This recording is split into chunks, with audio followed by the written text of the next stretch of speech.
prontinho. Boa tarde, gente. É um prazer receber vocês aqui para esse primeiro simpósio negro, né, de pesquisadores negros na música, que é o simpósio Afrossonâncias. O simpósio é uma das ações, né, do Urban Afro Jazz, que é um movimento, né, mais que um festival, é um movimento de retomada do protagonismo negro no jazz e na música instrumental. O Urban Afro Jazz foi viabilizado, né, pela Lei Estadual de Incentivo à Cultura, em patrocínio da Budweiser, e é muito gratificante para mim como idealizadora. Eu sou a Glau Nader, é idealizadora desse projeto, do Urban Afro Jazz, e das ações de desdobramento do Urban, desse simpósio. Eu pensei muito em algo que eu vejo na academia, que me incomoda bastante, que eu acredito que também seja um incômodo para a Irma, para Gustavo e para os outros convidados que nós temos aqui nesse simpósio, que é a gente, dentro da academia, perceber a quantidade de pessoas brancas falando sobre nós e sobre nossa cultura.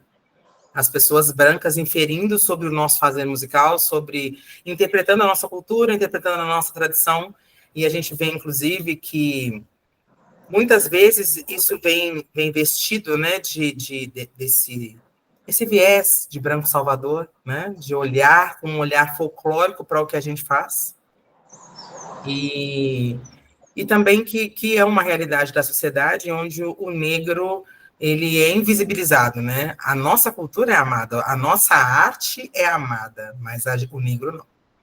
Então, uma das razões de ser, né, a razão principal desse simpósio, da criação do Afrossonâncias, é dar voz a pesquisadores negros, né, que pesquisam música, para falarem por eles mesmos sobre a música que eles fazem.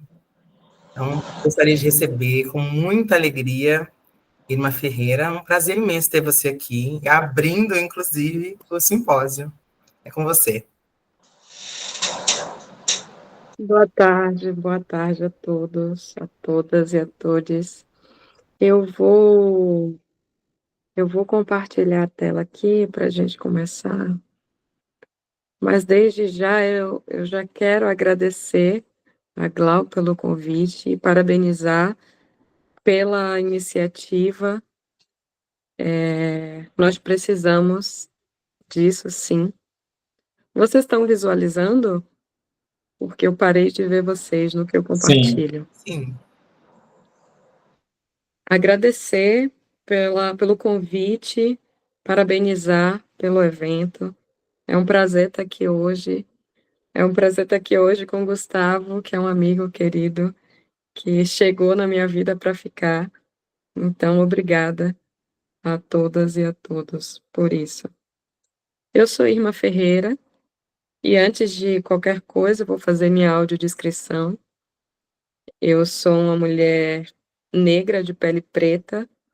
Eu estou usando cabelo Black Power preso no topo da cabeça, com bastante volume, brincos de madeira, uma blusa marrom escura.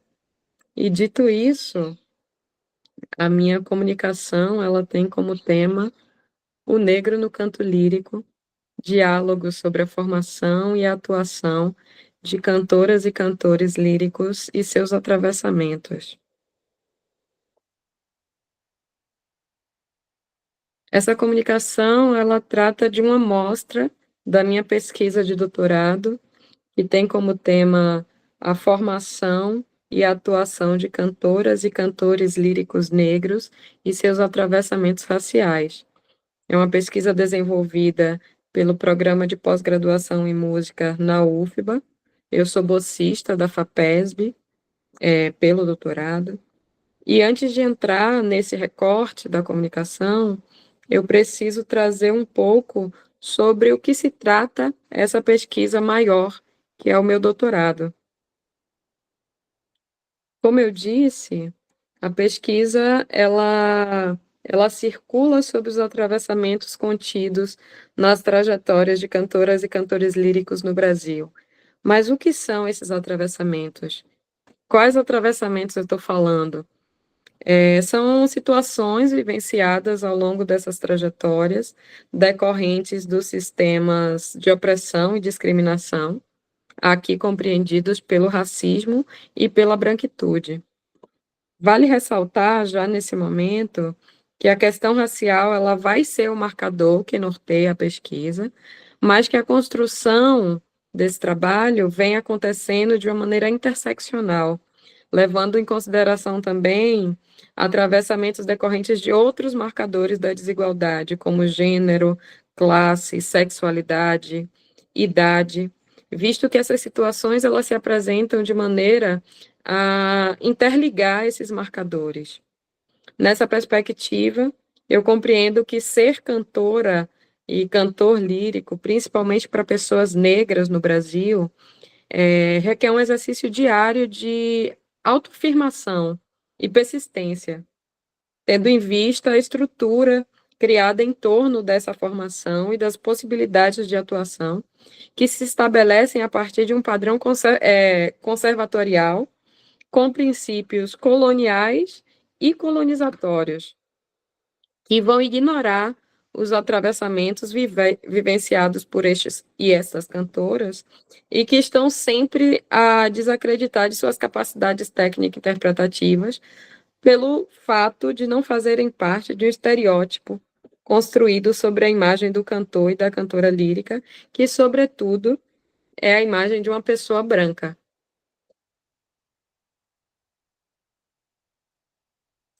E aí as motivações para a construção dessa pesquisa, elas vão partir principalmente das minhas vivências como cantora lírica, sendo uma mulher preta, candomblessista, vinda do subúrbio ferroviário de Salvador, de uma família preta, uma mulher bissexual, que durante a minha trajetória pude vivenciar os inúmeros atravessamentos decorrentes da minha cor, que se apresentam de forma explícita e implícita, isso tanto no meu período de formação, quanto hoje, como profissional. E eu inicio meu estudo na música de concerto como violinista, já nesse ambiente, e depois eu vou migrar para o canto lírico em um projeto social. E já nesses ambientes, muitas vezes ainda sem conseguir identificar todos os atravessamentos que eu vivia, a questão racial ela sempre se apresentava e se punha à frente, contrastando e pondo à prova as minhas capacidades como musicista. Outro ponto que eu utilizo como uma das minhas motivações pessoais é a minha vivência como professora de canto lírico.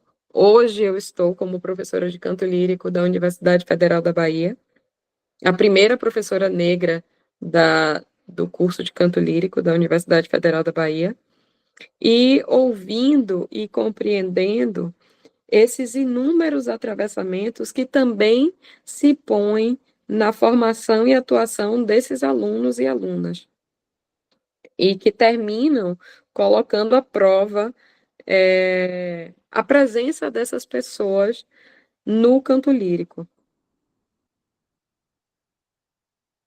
Assim, a pesquisa ela vai se justificar, primeiramente, por tratar sobre uma realidade que inviabiliza e silencia vozes e trajetórias de cantoras e cantores líricos negros em relação a cantoras e cantores líricos não negros, que relaciona de uma forma muito cruel essa invisibilização e essa falta de presença com a falta de capacidade técnica e que, na verdade, não tem nada a ver, são coisas completamente distintas. Tudo isso faz parte desse processo do racismo e da branquitude dentro desses ambientes.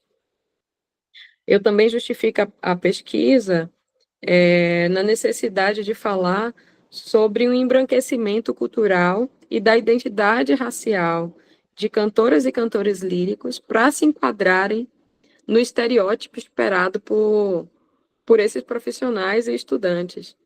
É cada vez mais comum você ver os alunos se distanciarem, os alunos e cantores profissionais se distanciarem de suas realidades e de suas culturas para fazerem parte desse ambiente.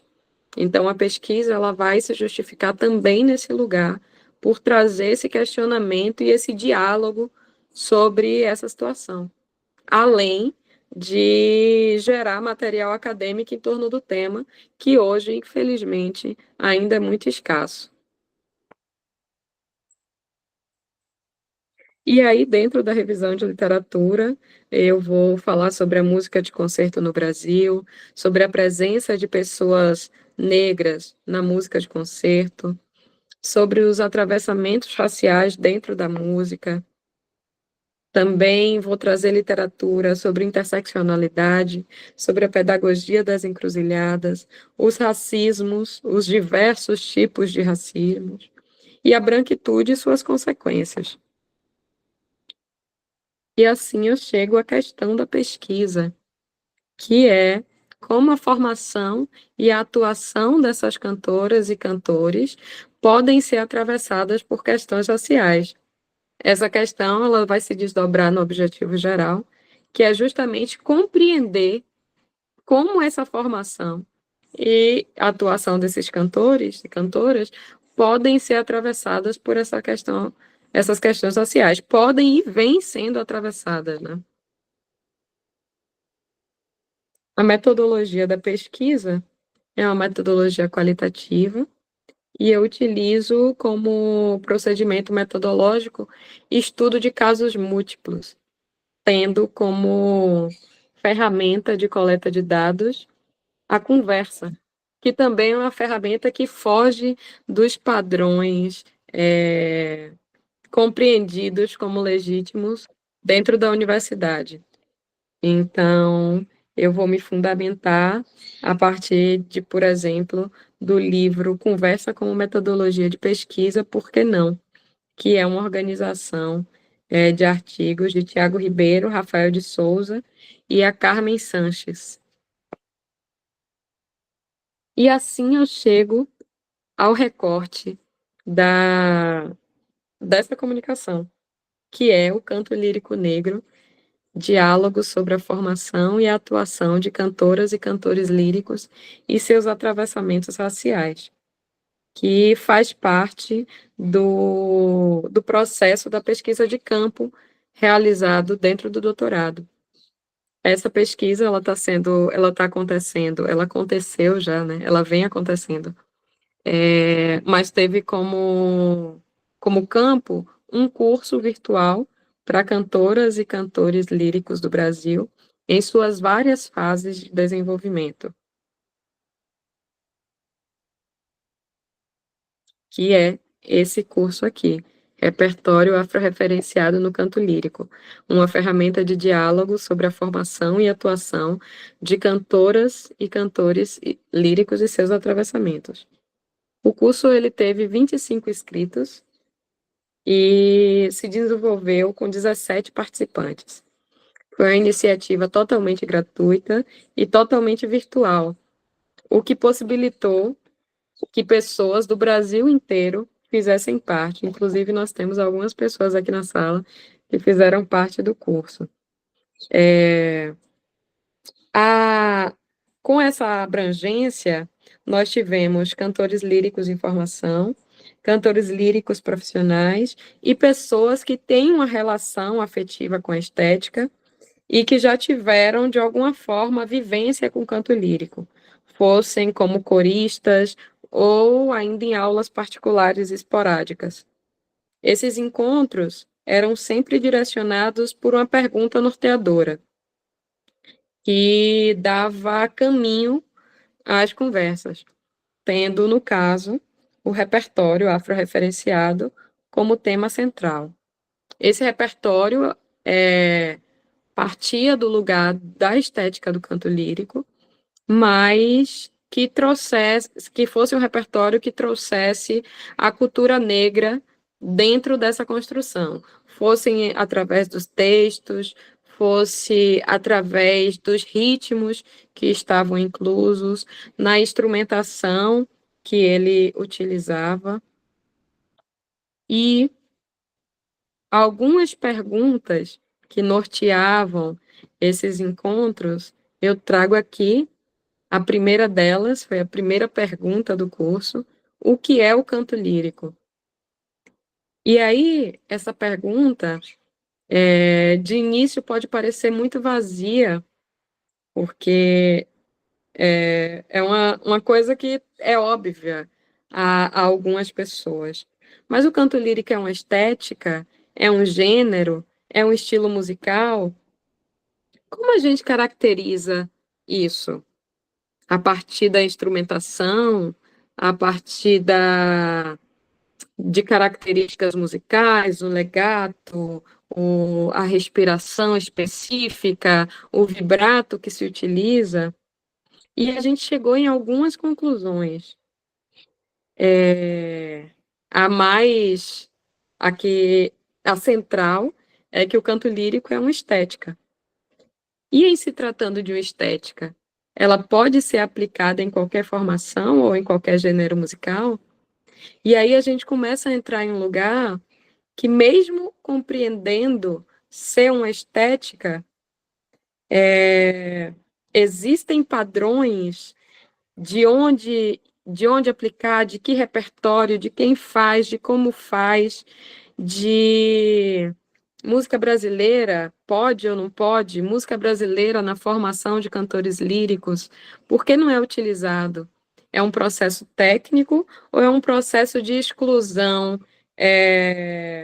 voltada muito mais ao preconceito linguístico do que do gênero musical em si? E aí nós chegamos a discussões como quem pode ser considerado cantor lírico ou cantora lírica, porque um dos pontos que nós trouxemos foi quantos cantores líricos negros você conhece?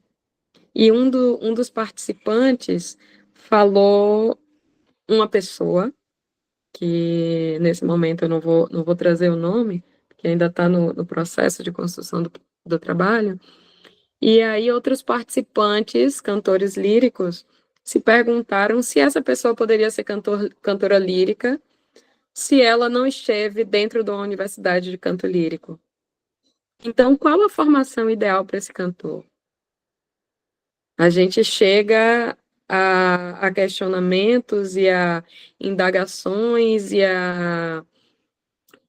a conceitos de que está muito mais relacionado a... chegou uma mensagem aqui, mas não foi do grupo. Que está muito mais relacionado ao que se espera do que ao que se faz, ao que se produz. E quando a gente estava falando sobre repertório, uma das perguntas que fizemos, que norteou os encontros, foi qual a sua relação, a relação do participante e da participante, com o seu repertório. O repertório é só uma ferramenta de construção técnica? Existe alguma relação artística com esse repertório do canto lírico? Porque, sim, o repertório ele vai ser utilizado nessa formação, mas até onde vai a formação e a partir de quando entra o artista, entra a realização pessoal, entra aquilo que faz sentido dentro da arte. E dentre as perguntas também estava o repertório afro-referenciado na formação relacionado a isso, né? Ao repertório referenciado na formação de cantores e cantoras líricas. Quantos programas de concerto com a temática você já cantou ou ouviu? E em quais circunstâncias? Até existe aquele concerto eu cantei uma música que trazia algo sobre um orixá. Ou aquele concerto, em algum momento, tinha uma música onde relacionava ao ritmo tal. mas não existem programas de concertos sobre isso. E quando existem, estão, por exemplo, no Novembro Negro, porque novembro é o momento de se falar sobre isso. E é como a Glau trouxe, nós existimos em todos os meses do ano. Então, uma das discussões foi direcionada para esse lugar. Em que circunstâncias se pode utilizar esse repertório? Se utiliza esse repertório? E aí, teve uma outra pergunta, que é essa seguinte aqui: qual a função do repertório na formação das cantoras e cantores líricos? Se ela se ela tem função de formar esse cantor, por que o repertório brasileiro e o repertório afrocentrado ele não é compreendido nisso? Como eu já falei, quantas cantoras e cantores negros você conhece hoje? E qual seria a formação ideal para um cantor lírico? Dentro dessas discussões, alguns conceitos foram levantados. O conceito de racismo, de branquitude, de etarismo, de preconceito, fosse o preconceito linguístico, fossem o preconceito e o racismo religioso, tentando entender que existe uma estrutura que vai definir o que é certo e o que não é certo, quem pode e quem não pode, tentando defender e trazer uma noção crítica para esse lugar. E aí, falando sobre esse repertório afro-referenciado, o que a gente mais tentou durante as discussões compreender foi justamente isso. Como ele é descrito, ou como ele deveria ser descrito, como pode ser descrito e como ele é descrito na vida real. Por que esse repertório só entra no lugar do exótico? Porque esse repertório não faz parte da literatura do canto lírico, já que ele existe. Já que o canto lírico é uma estética, e sendo uma estética, ela pode ser aplicada em qualquer contexto, por que não fazemos isso? E quando fazemos, é dessa forma estereotipada. No curso, nós tivemos uma atividade, uma dinâmica que norteou a produção e as criações artísticas. E essa dinâmica é essa que eu apresento aqui na tela, que eu chamei de minha encruzilhada.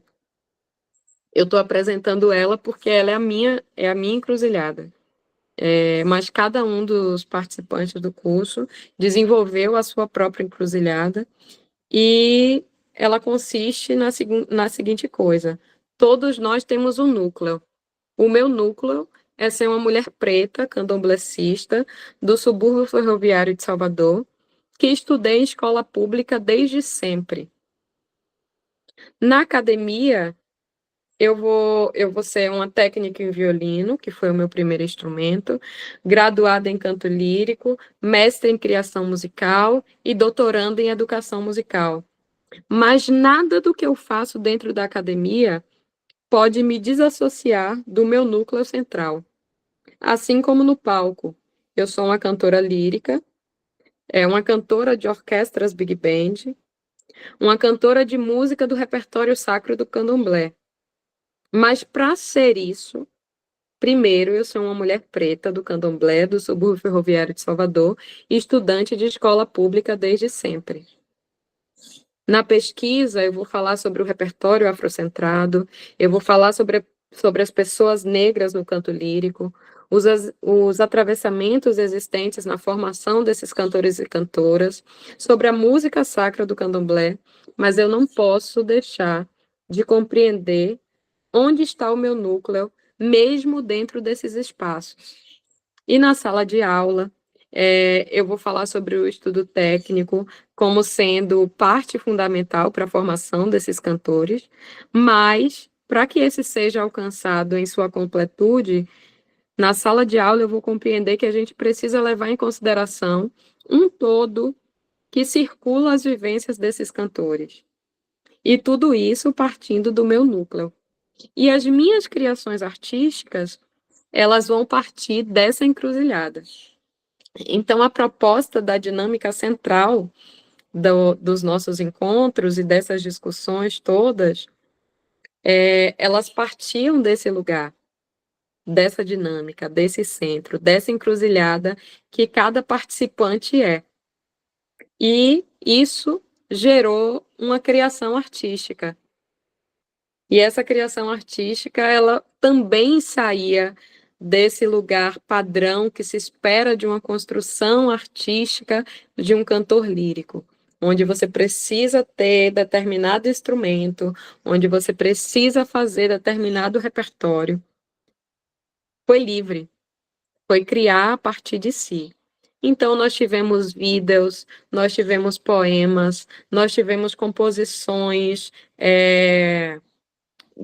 para o curso, nós tivemos pesquisas sobre outros cantores, compreendendo a arte como algo muito maior do que você estar no palco e reproduzir notas. Nós precisamos entender esse lugar a partir de quem somos, sem nos distanciarmos das nossas origens e das nossas culturas, que não necessariamente precisa ser a mesma da minha. Cada um vai ter o seu, cada um vai ter a sua vivência, cada um vai ter seu núcleo, que pode ser em outra religião, pode ser a partir de um outro gênero, pode ser a partir de uma outra realidade financeira, mas a gente precisa compreender isso para poder discutir e diminuir esse distanciamento que a estética e que a música de concerto, por muitas vezes, causam na gente, que a academia muitas vezes causa na gente. Esse silenciamento e essa invisibilização que nos é imposta. Para concluir, os encontros promoveram discussões que posicionaram a música em um contexto que vai além da prática musical em si. As reflexões propostas buscaram compreender e vêm buscando compreender de que forma as concepções musicais e seus significados são construídos em alinhamento ou em contraste com as estruturas sociais nas quais os indivíduos estão inseridos. Nesse sentido, a música foi analisada não apenas como um conjunto de técnicas e repertórios, mas como uma prática cultural e simbólica, que é atravessada por questões sociais, históricas, políticas e, nesse caso, sobretudo, pelas questões raciais. Esse olhar ampliado vem me permitindo e permitindo aos indivíduos que estão participando da pesquisa perceber que o fazer musical ele não acontece em um vácuo, mas ele é influenciado por fatores como classe, gênero, raça e poder econômico, que vão moldar as experiências e as expectativas das pessoas que estão dentro desse universo em relação à música e ao seu lugar na sociedade. E, assim, ao investigar essas interações, foi possível incentivar a crítica a noções tradicionais de valor artístico e a legitimação cultural dentro do canto lírico, questionando, por exemplo, por que certos estilos musicais e certos tipos de práticas que envolvem o canto lírico ou outros tipos de música são considerados superiores ou mais elevados em determinados contextos, enquanto outros são marginalizados, e como a ação dos sistemas da branquitude e do racismo vem impactando na formação e na atuação de pessoas negras no canto lírico, da mesma forma que acontece em todos os setores da sociedade ao longo dos séculos. Essas são as referências bibliográficas que eu estou utilizando na pesquisa e que eu utilizei para a construção do curso. E caso alguém tenha interesse, eu posso disponibilizar em algum momento. E é isso. Obrigada. E essa foi a apresentação. Eu vou cancelar aqui a apresentação de tela.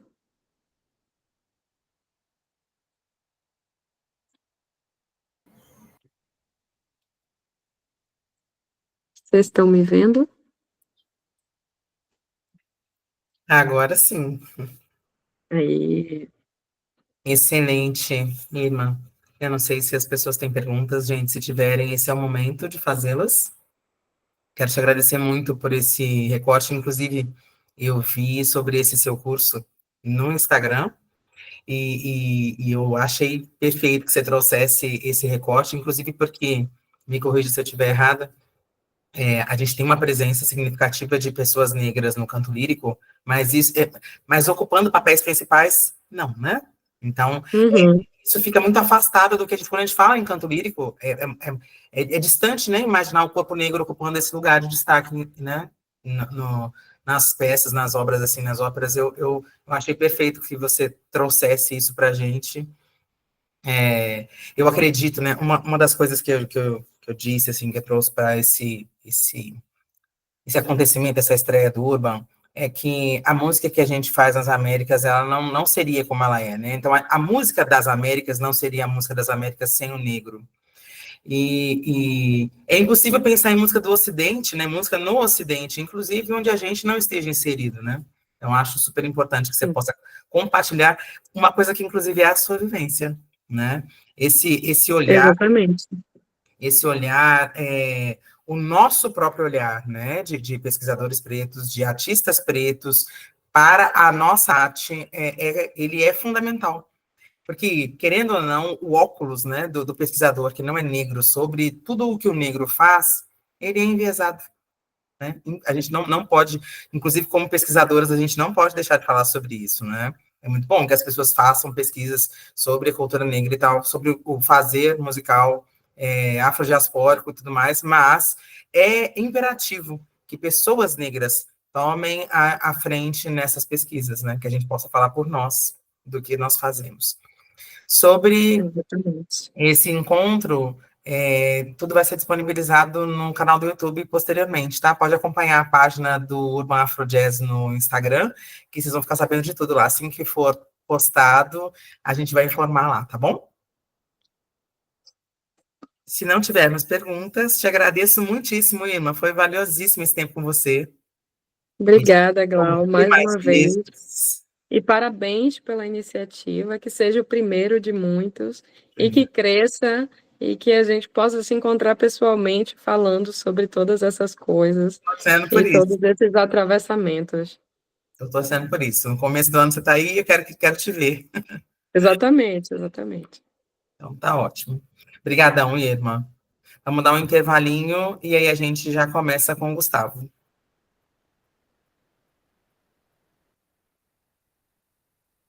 Gustavo, você já está pronto? Tá na agulha aí? Tô assim.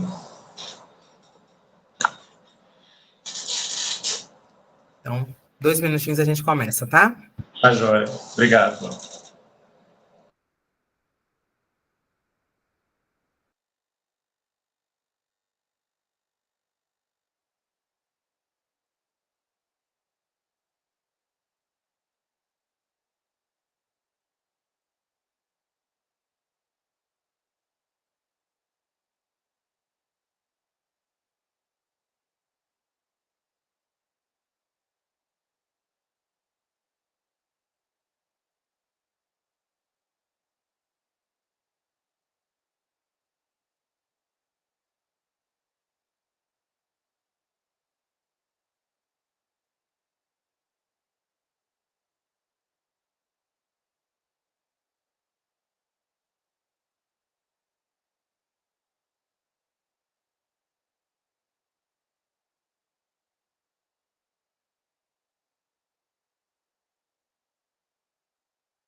Estamos de volta, então. Gustavo, tá pronto? Estou. Só ver a câmera. Sim, sim. Muita alegria também te receber nessa primeira edição do nosso simpósio Afrossonâncias, né, onde a gente fala de identidade negra. Reunir esse grupo de pesquisadores foi uma alegria, né? A gente... eu acho que estar, inclusive, ligada não só a pessoas, né, ligada aos meus, né, mas ligada a pessoas que eu admiro bastante. Então, é um prazer imenso também receber você, Gustavo, e, e compartilhar, né, saber, na verdade, da sua pesquisa e que você possa compartilhar com a gente, inclusive, né, o seu trabalho e a sua composição. Tá? Tá com você. Primeiramente, licença, né, aos meus mais velhos, às minhas mais velhas, mais novos e iguais. Agradecer a você, Glau, por esse convite. Assim, é um evento muito importante, não só para a cidade de Belo Horizonte, né, como para o Brasil.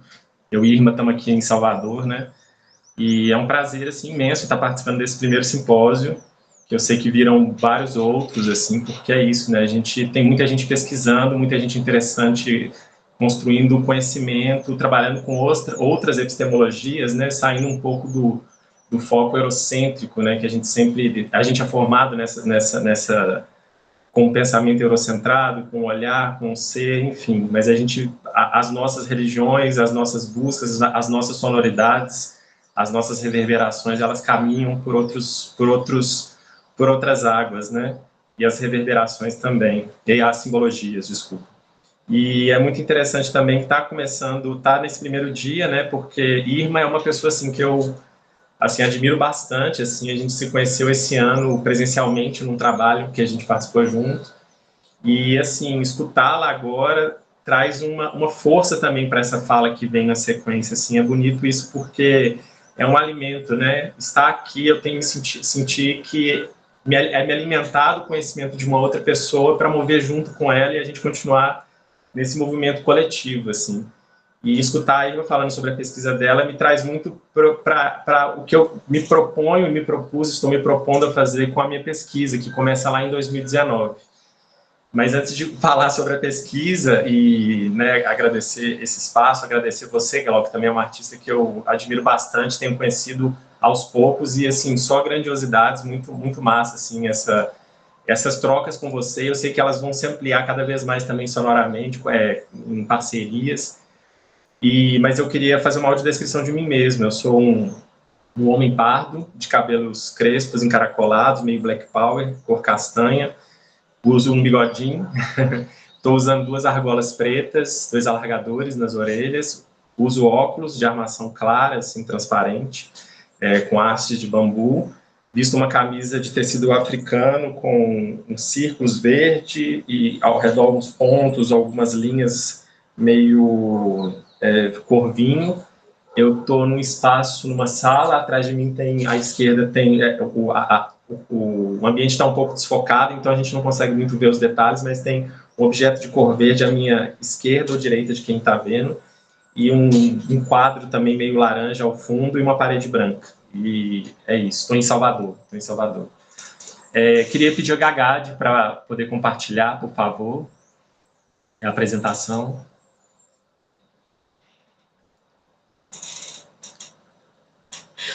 Eu vou fechar minha câmera só para facilitar, tá, Joia? Licença. Obrigado, Gagade. De nada. Então, a minha pesquisa, o título dela, eu vou apresentar aqui parte da minha pesquisa de mestrado, que agora eu tenho encontrado algumas respostas, alguns caminhos, dentro do que eu já venho fazendo ao longo desse encontro meu com o Jorge dos Anjos. Então, a pesquisa chama Risco, Rastro, Memória, a composição musical a partir de 2 esculturas de Jorge dos Anjos. Pode passar, por favor. Ao fundo tem peças dele de aço, que tem simbologias, né, tem figuras geométricas. Jorge é um artista que trabalha muito com o concretismo, né, o concretismo, então a presença das figuras geométricas estão muito impressas nas obras dele, mas ele transforma essas geometrias a partir de outras simbologias afrodiaspóricas, ligadas ao candomblé, ligadas a perspectivas afro-indígenas também, né, elementos ligados aos orixás, como a flecha, como o machado, né, flecha ligada ao orixá Oxóssi, machado Xangô, enfim, tem alguns elementos ali que vão sempre estar presentes tanto nas obras dele de esculturas de aço, como de pedra-sabão, como também de ferro e fogo, que ele também tem um processo de queima e de ferrar obras dele a partir do aço quente, né, sobre uma superfície de tecido. Então, essa relação geométrica está sempre presente nas obras dele. Pode passar, por favor. Esse é o Jorge dos Anjos, que é um artista natural de Ouro Preto, e ele nasceu na cidade de Saramenha, que é um bairro operário da cidade. Ele é de 1957. Ele é um artista plástico que começa a estudar ali nas escolas, né, de arte de Ouro Preto, e vai se formando ali e depois vai construindo a sua própria identidade a partir das referências que ele também vai encontrando em si e questionando também o mundo, né? Porque ele é forjado, eu gosto dessa palavra, né? Porque ele trabalha com aço, ele é forjado nessa concepção do concretismo e também por um mestre dele, né? na relação com o aço, com o ferro, que é o Amílcar de Castro. E o Amílcar é bem concretista mesmo, mas Jorge vai pegar essa régua e compasso que ele aprende, né, do concretismo, e vai trazer para o estômago, que ele fala, né, que aí são as referências africanas, que é o ritmo, que é os orixás, que são outros elementos que ele fala que vai para o estômago, né, vai para esse sentir mais corporal. Então, esse é o Jorge dos Anjos, o homem preto, né, de pele retinta, natural de Ouro Preto. Pode passar, por favor. Aqui eu listo algumas criações musicais e espetáculos de dança e videodança que começam em 2019 e até hoje, até 2024. Por que eu faço esse percurso, né, de nomear e de colocar essa sequência? É porque dentro do meu processo composicional e dentro de voltar à academia depois de 8 anos, assim, eu formei em música, em licenciatura, e aí eu adentro ao curso de composição musical na Universidade Federal da Bahia. E nesse processo, eu começo a ter algumas negativas e alguns apontamentos externos que me colocavam fora do que eu já fazia, que era ser compositor, que é ser compositor. Então, sempre havia um questionamento, e eu acho que esse questionamento ele existe, né, por um pensamento acadêmico, né, de que você... quem é compositor e quem não é, quem pode ou não pode. Eu acho que tem uma relação também com os questionamentos que vêm sendo discutidos por Irma, né? Essa cantora pode ser ou não lírica, qual que é esse lugar, né? E a composição também, o ser compositor, foi e tem sido um processo de rupturas e de aberturas e de enfrentamentos internos e externos mesmo, para entender como eu me coloco nesse lugar e como eu estou nesse lugar. Então, aqui eu não coloco datas, mas coloco na sequência essas produções. Elas são uma forma de eu começar a entender, peraí, eu já venho criando, eu sou uma pessoa que cria, eu sou um compositor. E essa pesquisa, a partir das obras do Jorge, ela vem junto dessas composições. Lou é um solo de dança, com uma artista muito incrível de Belo Horizonte. Ela é natural de outra cidade, mas ela reside em Belo Horizonte hoje. É uma artista multimídia, é uma artista da dança chamada Flávia Lopes. É uma parceira que a gente começa, em 2019, criar esse solo dela, que é o Loa, que perpassa mitologias dos orixás, mitologia afro-indígena. E essa composição musical é uma composição mais livre, no sentido de que a gente não pensa num tempo, numa rítmica, num tempo fixo, numa estrutura formal, mas a partir do que ela me trazia das cenas desse espetáculo, eu ia criando sonoridades que dialogassem com ela, com as cenas, né, com essa narrativa, com essa dramaturgia, mas a partir desses elementos do ferro, do aço, de pequenos objetos, e é importante dizer isso, objetos sonoros que foram doados da oficina do Jorge para mim. Quando eu fui fazer um trabalho na oficina dele, ele me doou algumas peças, e aí eu comecei a explorar e experimentar essas peças de aço musicalmente e compor com elas. Então, Lou é esse primeiro trabalho. Sete Ferraduras já é um segundo trabalho, que é no período da pandemia. Esse Lou é de 2019 e que vem sendo apresentado, vem sendo desenvolvido, né? Ele começa em 2019, o Loa, e aí a gente agora em 2024, 2025 tem pensado em ampliar esse trabalho. Sete Ferraduras é um trabalho que que foi feito em 2021, na época da pandemia, e que é uma videodança, também utilizando esses objetos e instrumentos que são metálicos da oficina do Jorge, que ele me deu, e com outros instrumentos também, flauta, baixo, voz, ruídos. A Lucy já é uma obra que eu componho ano passado para um espetáculo de dança que foi coreografado pela bailarina e artista da dança Bárbara Maia, de BH, para uma companhia de Juiz de Fora chamada Núncia de Dança.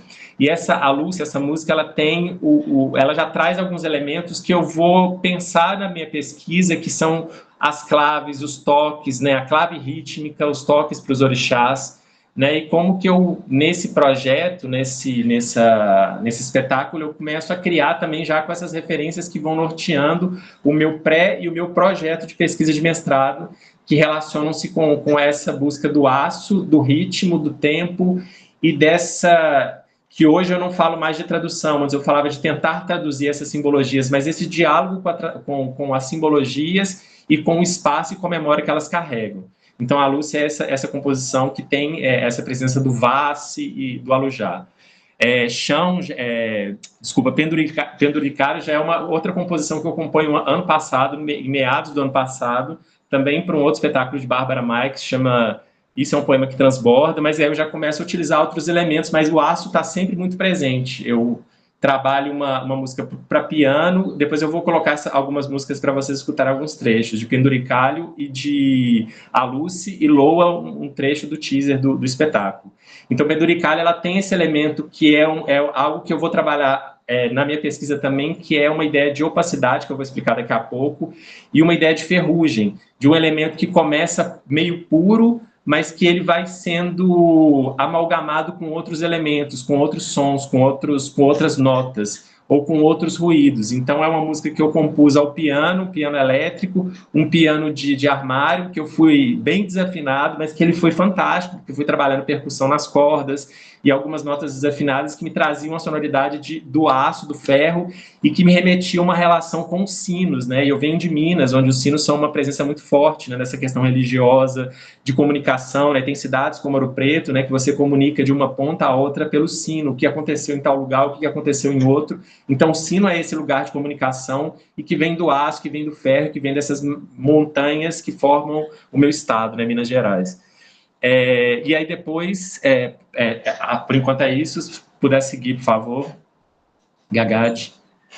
E aí, nesse processo, nas minhas referências bibliográficas, aqui eu não delimito muito bem, assim, coloco todas, né, eu vou falar um pouco sobre elas. A Leda Maria Martins é uma referência que é preponderante no meu pensamento e na minha ação, assim, todas as várias outras referências que eu venho buscando e venho acessando são através de Leda Maria Martins, e eu acho isso muito, muito interessante, assim, estava observando isso, falei, Leda está perpassando toda a minha forma de conduzir esse trabalho, e eu achei interessante porque o que ela fala sobre tempo, né, sobre tempo espiralar aqui, ela fala que o tempo pode ser ontologicamente experimentado como um movimento de reversibilidade, dilatação e contenção, não linearidade, descontinuidade, contrações, contração e descontração, simultaneidade das instâncias presente, passado e futuro, como experiências ontológica e cosmológica que tem como princípio básico do corpo o repouso. Que tem como princípio básico do corpo não o repouso, como em Aristóteles, mas sim o movimento. Nas temporalidades curvas, tempo e memória são imagens que se refletem. Isso está no livro dela, Tempo Espiralar, Poéticas do Corpo Tela. E aí eu vou seguir, né, para o próximo slide e vou explicar um pouco mais sobre essa relação de tempo. Por que eu tenho buscado essa referência de Leda e por que eu cito essa relação desse tempo espiralar que ela traz. Pode passar, por favor, Gagate. E aqui na sequência eu trago um outro pensador, que é um pensador martinicano. Só voltando, Leda é uma pensadora... Ela é atual, né? Ela está viva, ela é congadeira, ela é natural do Rio de Janeiro, mas vive em Belo Horizonte, é poeta, ensaísta, dramaturga, professora e doutora em letras, literatura comparada pela Universidade Federal de Minas, e ela também é rainha de Nossa Senhora das Mercês da Irmandade de Nossa Senhora do Rosário do Jatobá. Então, é uma pensadora, escritora, poeta, que vai partir do lugar, das origens dela, da cultura dela, do Congado como rainha, né, dentro de todo o processo que ela tem ali no Congado, para pensar epistemologicamente caminhos da performance negra, do teatro. Ela vai fazer um estudo sobre teatro, vai trazer Exu como epistemologia. Então é importante dizer sobre Leda também que ela é a primeira pessoa que traz Exu como epistemologia. Então ela é a primeira pessoa que fala sobre encruzilhada. Então é importante também a gente referenciar essa mulher negra, né, que é uma pesquisadora, uma poeta, uma dramaturga, que traz essa epistemologia, né, para campo, para ser discutida, e que hoje vem sendo, né, tem sido se tornado cada vez mais dita, né, mais pesquisada, né. E Eduardo Glissant é um poeta, um filósofo, um pensador da Martinica, mas que habitou muito tempo a França, viveu muito tempo na França, e tem um termo dele, uma terminologia dele que eu gosto muito, que é a opacidade. E ele fala: o opaco é o não obscuro, mas pode sê-lo e será aceito como tal. Ele é o não redutível.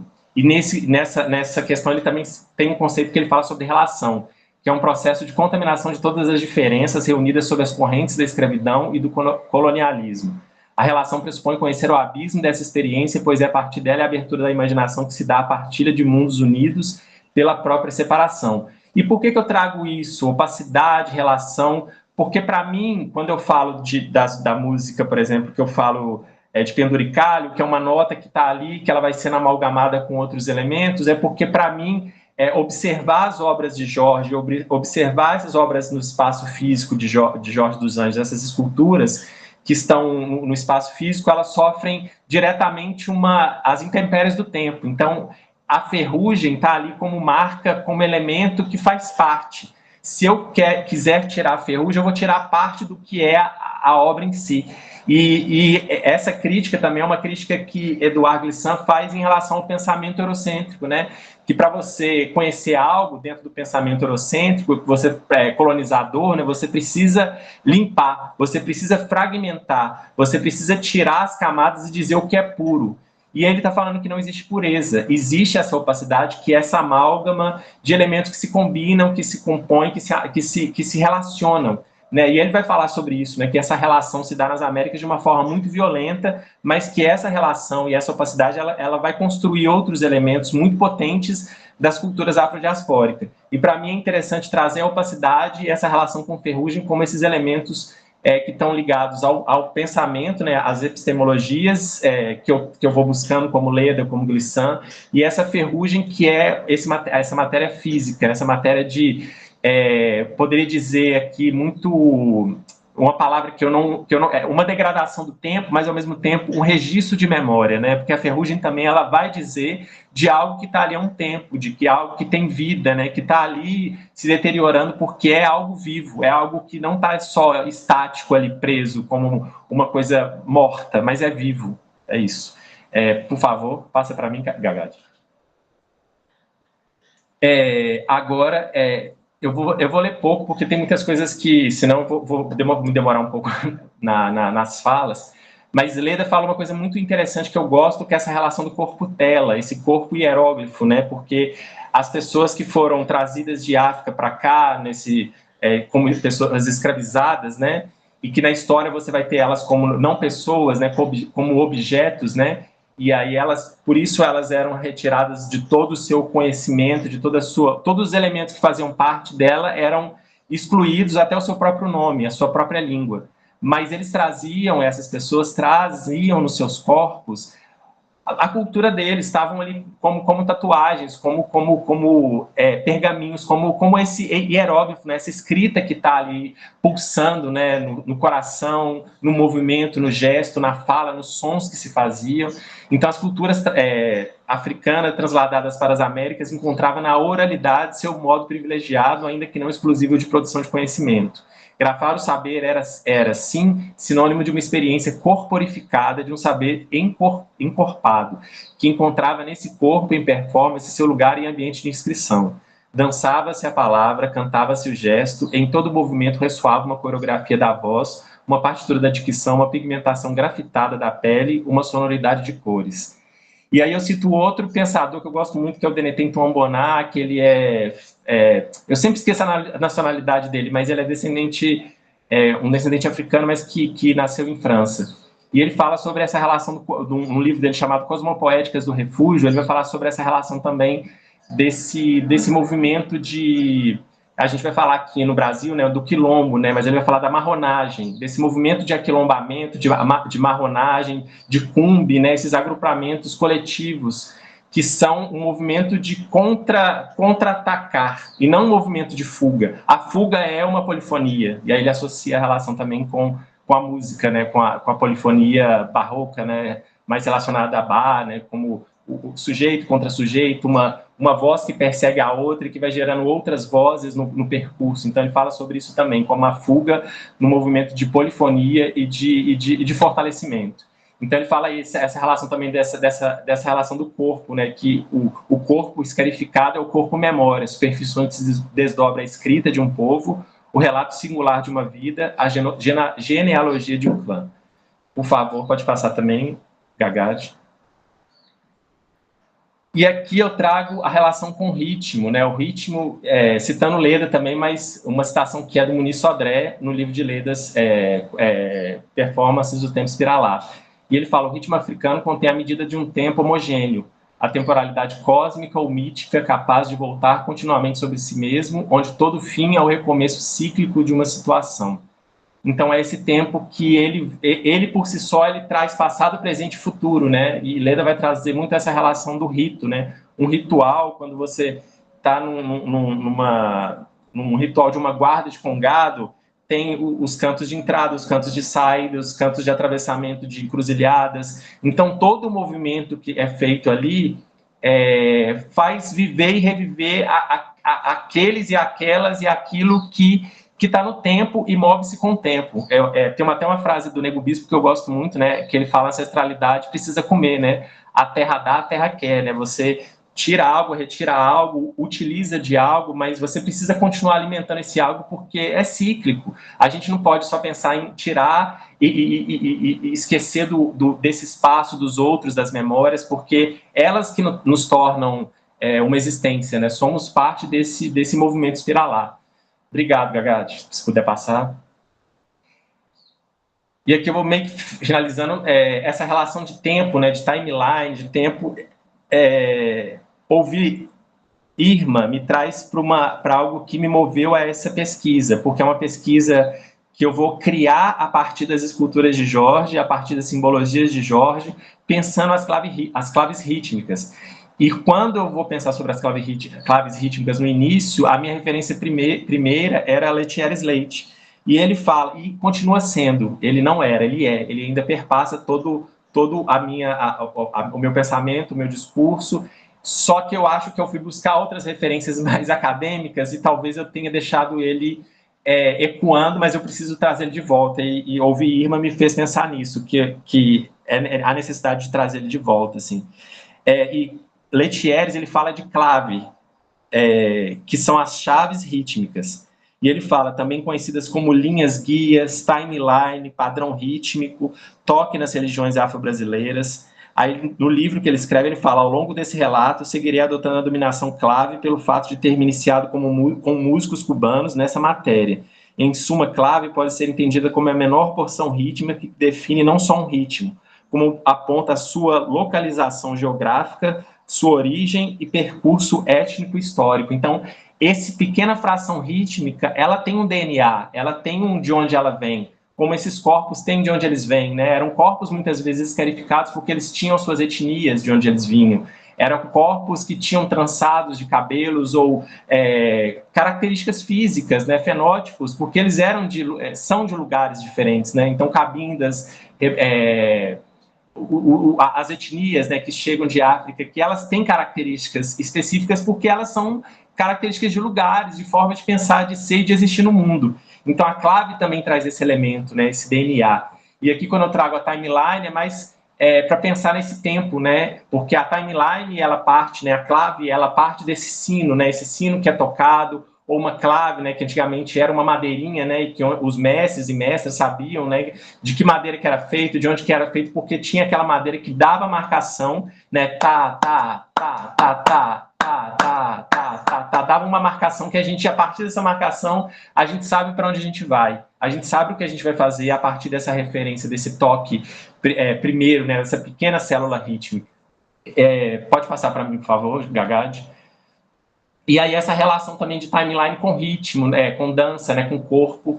E aqui é só um exemplo dessa relação também de que dessa circularidade, né, desse pensamento cíclico, de que se você começa aí no desenho mostra, né, Gana, é uma etnia, né, se você começa nesse ponto aí em cima, o ritmo, ele vai fazer esse mesmo círculo, girar esse círculo, mas ele vai começar desse ponto. Se você começa da segunda nota, ele já é de uma outra etnia. Se você começa lá do 1, 2, 3, 4, 5, 6, o sétimo ponto da sétima nota já é Yorubá, já é de uma outra etnia da Nigéria. Então, existe um padrão que eu acho que é isso, né? De onde que a gente começa e para onde que a gente vai.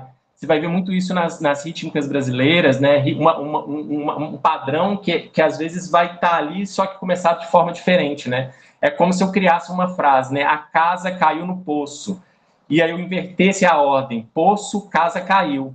É a mesma, vai chegar no mesmo elemento e também não, porque as ordens mudam as referências, né, de acentuação, de movimento, de pausa, de silêncio, muda esses elementos. Então, o corpo também muda, a percepção muda. Então, mas é uma ideia de circularidade, né? A gente vai tendo... E aí eu volto a Glissando, né? É uma coisa que se comunica com a outra, né? De onde que eu parto, para onde que eu vou, elas se amalgamam, né? Elas se completam. Pode passar, por favor, Gagad. E aqui é só mais um exemplo, né, que mostra o começo das frases. Você vê que é o mesmo desenho, só que invertido. Aí ele coloca uma seta de onde que ela poderia ter começado, né? Na figura ela começa com a seta lá em cima, no primeiro tempo, aí vai para o último tempo. Então inverte, aí depois começa no terceiro tempo. Então é a mesma clave que se movimenta e que gera outros movimentos a partir dela. Então essa relação é muito interessante porque esse pensamento de tempo, que para mim tem sido muito interessante pensar. Porque quando eu vou para uma análise musical, para uma ideia de composição, a gente sempre tem uma proposta de time point reverse, de reverter a clave, de fazer isso e aquilo, mas às vezes a gente esquece de que aqueles elementos eles falam de uma cultura, falam de um local. E para mim tem sido importante ler outras literaturas que vão falar sobre a música africana, por que o pensamento de tempo em África é diferente do tempo ocidental. O tempo da gente é o mesmo de lá. Então, assim, existem intermediários, interlocutores, interlocutoras, né, que foram construindo conhecimentos a partir do que eles observavam das culturas locais, e isso muito tem a ver com o avanço da colonização, e a antropologia vem nesse caminho, né, das antropólogos que coletam informação de um povo e traz e codifica ela para informar sobre aquele povo. Só que muitas vezes a gente codifica algo dentro da nossa percepção. Então, um pensamento que é ali limitado a um tempo, né? A gente vê isso muito no jazz, né, Glau? Que aí você vai falar, o jazz tem isso e aquilo, o acorde, o tempo é assim, assim, assado, mas tem um algo ali, né? Tem um mojo, né? Tem um algo que vai para além desse racional sobre esse elemento, né? A Miri Baraka vai falar sobre isso, né? O Leroy Jones, né? Falar sobre essa análise da música africana que tá ali dentro do jazz, mas muitas vezes no período, né, que ele estava ali discutindo sobre o jazz, estava estudando sobre jazz e sendo crítico de jazz, tinham muitas pessoas brancas que estavam falando sobre jazz, mas que não entendiam o que estava dizendo porque estavam pegando dentro de uma relação mais técnica e esqueciam o que estava acontecendo ali dentro do sentimento, do feeling, de outros elementos que eram do questionamento do ser mesmo, assim, daquele grupo, daquelas questões do povo preto, né, nos Estados Unidos, das várias violências. Então não é uma questão só de nota, eu coloco um primeiro, quarto, sabe, primeiro, segundo, quinto grau, primeiro, quarto, quinto, não é essa relação ela se dá pelo fazer, pelo movimento, pelo corpo, pelo gesto. Pode passar, por favor, Gagad. Essa é uma das obras, eu falo no texto, né, no título, né, são duas esculturas do Jorge, essa é uma delas, vou fechando eu acho que eu vou me estendendo, a gente empolga, né, mas essa é a escultura do Jorge que chama Monumento a Zumbi, Liberdade e Resistência, que ela foi criada em 1995 no primeiro FAM, Festival de Arte Negra em Belo Horizonte, em homenagem a Zumbi, aos 300 anos de Zumbi. Quando o Jorge cria essa obra, quando ele foi convidado a fazer essa obra, ele tinha ele já tinha uma obra desenhada no papel, montada no papel, que eram duas pessoas jogando capoeira. E aí ele pega essa obra, inverte e ela vira um tridente. E aí ele relaciona com Exu, mas ao mesmo tempo essa obra lembra um pássaro que quer alçar voos, que tem essa relação com a resistência, com a liberdade. Então é uma obra polissêmica. Ela está ali dentro de um contexto, está dentro ela tem um porquê de acontecer, né, de uma homenagem, mas ao mesmo tempo ela traz várias simbologias e vários significados que relacionam-se com ela. Aí pode passar para a próxima, por favor. Essa segunda é o Portal da Memória, que é um portal que Jorge constrói, e são duas obras públicas. Uma, a Monumento a Zumbi, é na região do bairro Santa Efigênia, e que tem muita relação, que eu vi esses dias, eu achei muito interessante, lendo sobre essa questão do bairro, né? Santa Efigênia é uma das santas que é cultuada pelas guardas, né? Pelas guardas de Congado, Moçambique, é uma santa ali que também está ligada também ao bairro, está ligada também a esse culto afrodiaspórico, né? E o Portal da Memória, ele é uma obra que foi feita e comissionada por Jorge também, buscando proteger a imagem de Iemanjá que está dentro d'água. E antes ela era fora d'água. E aí Jorge propõe construir esse portal e levar numa praça, construir essa praça, construir esse portal em cima dela e levar Iemanjá para dentro d'água, porque era uma forma de proteger e também de trazer essa simbologia das águas, né, junto de Iemanjá. E esse portal também, ele fala que é um contraponto à árvore do esquecimento, que é uma árvore que, né, dizem-se que existia uma árvore em Benin, né, no Benin, que as pessoas, né, os homens e mulheres davam volta em torno dessa árvore para esquecer de si próprio, esquecer suas raízes, sua cultura, sua família, sua língua, e depois adentrar os tumbeiros, né, para fazer essa travessia para as Américas, nessa violenta ação colonizadora, enfim. E aí Jorge cria o portal como um lugar que você atravessa, que você vê, que você é atravessado por ele também, porque quando o sol incide sobre ele, essa sombra passa pelo espaço, ela se derrete no asfalto e nas pessoas e em tudo que está ao redor. Então, e essa relação com o tempo, né, é uma obra móvel, tanto pela ferrugem, quanto também pelo movimento que ela faz ao longo do dia, com essas luzes e sombras que são atravessadas nela e por ela. Então, é uma obra que ele traz a simbologia dos orixás, tem Oxalá no centro, Xangô e Oxóssi nas pontas, Xangô e Ogum na ponta, e nas outras laterais tem outras simbologias também de outros orixás. Enfim, é isso. Pode passar, por favor. Aqui eu faço um agradecimento mais formal, né, ao PPG MUS, né, da UFBA, a CAPES, a FAPESB, eu era bolsista da FAPESB, o Estado da Bahia, e aí eu não tinha o símbolo, acabou que eu não solicitei, mas agradecer imensamente ao Urban Afro Jazz pelo convite, em nome de Glau Nader, e é isso, eu agradeço por essa fala, por esse espaço, e se possível, será que tem como mostrar um pedacinho de cada obra, ou eu posso depois disponibilizar em algum momento essas obras que eu tinha falado? Eu não sei, acho que eu passei do meu tempo, né, Glau? Passou um pouquinho mais, todo mundo topar, eu acho que dá para estender mais uns 2 minutinhos. Pode ser?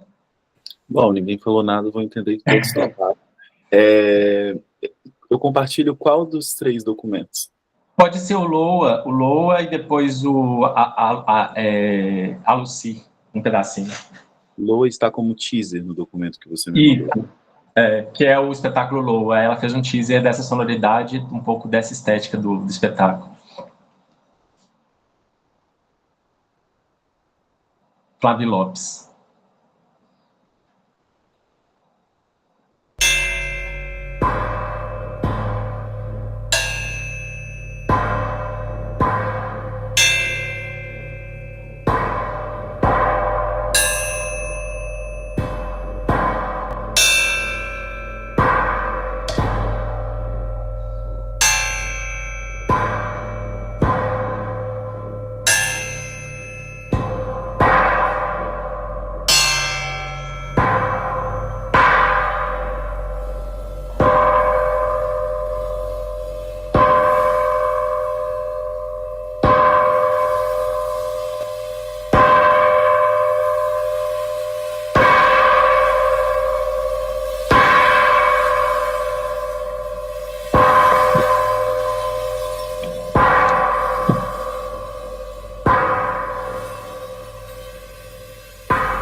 Gaga, obrigado. Acho que a gente pode finalizar. Eu só queria pontuar que Flavi é uma parceira com quem eu tenho também construído nesse meu trabalho de composição uma videodança para as duas obras, tanto para Portal da Memória quanto para o Monumento a Zumbi. Então a gente tem 2 trabalhos de videodança, música, né, e dança para as 2 obras. Então tem essa relação com o corpo, com a performance, com o rito e com esse tempo espiralar, né, que é o corpo dela, o corpo performance, corpo hierógrafo, né, que vai também dizer junto dessa obra, dessas obras de Jorge. Obrigado, podemos finalizar por cá, se for.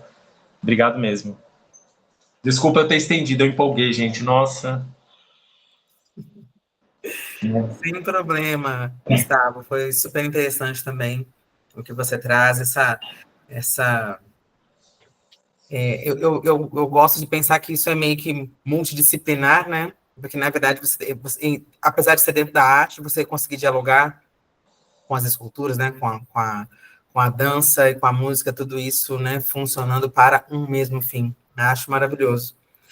Quero agradecer muitíssimo as pessoas que vieram, né, participar como ouvintes aqui do simpósio. E pedir para vocês não saírem ainda, que a gente quer fazer um registrinho do nosso primeiro encontro. Esse é o primeiro dia do simpósio. O simpósio ainda acontece amanhã e na quinta-feira, nesse mesmo horário. E agradecer muito Irma Ferreira e Gustavo Félix por darem um start nesse primeiro dia de simpósio Afrossonâncias, e que eu espero que, inclusive, seja só a primeira das inúmeras edições que nós teremos ainda. E quem sabe, né, sonhar alto não custa nada, que a gente ainda faça esse simpósio presencial. Vai ser lindo, né? Obrigadão, viu, gente? A Gade pode encerrar a transmissão, aí a gravação, por favor.